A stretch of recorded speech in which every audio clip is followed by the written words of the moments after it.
শুভ দুপুর বন্ধুরা, সবাই কেমন আছো? আশা করি সবাই খুব ভালো আছো। এখন বেজে গেছে দুপুর 12:30। আর সমুদ্রকে জাস্ট স্কুল থেকে নিয়ে এলাম, নিয়ে এসে তো ফ্রেশ করিয়েছি। এখন এরোপ্লেন বাড়াচ্ছে, তো ওকে ফ্রেশ করিয়ে দিয়েছি। আর তার সাথে সাথে আমার রান্নাও হয়ে গেছে। তো চলো কি কি রান্না করেছি তোমাদের এক ঝলক দেখাই। আছে হাঁড়িতে গরম গরম ভাত, গরম নেই যদি, এখন ঠান্ডা হয়ে গেছে, অনেক সকালে রান্না হয়েছে। তার সাথে হয়েছে পালং শাক দিয়ে চিংড়ি মাছ দিয়ে একটা চচ্চড়ি। তার সাথে হয়েছে এখানে টমেটো ধনেপাতা দিয়ে মুসুর ডাল পাতলা করে।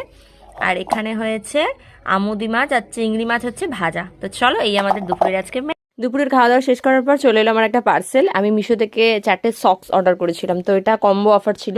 তো অনেকেই এটা দেখে বলবে বাবা মোজা আবার মিশো থেকে অর্ডার করার কি আছে, তো অফলাইনে যে কোনো দোকানেই পেয়ে যাবে। হয়তো পেয়ে যাবো, কিন্তু দোকানে আমি যখন জিজ্ঞাসা করলাম এগুলো এক একটা পিস মানে এক একটা পেয়ার 30 টাকা করে বলছিল, কিন্তু আমি এটা 4টে সেট পেয়েছি 90 টাকার। তো সেই কারণে অফার কেনা চাই বলো, তো সেই কারণে নিয়ে নিলাম। এই 4টে কালার এসছে, আমার তো দারুণ লেগেছে। আর কোয়ালিটিটাও মোটামুটি ঠিকঠাক আছে। 90 টাকা 4 পিস মোজা দিয়েছে, ভাই আর কি চাই।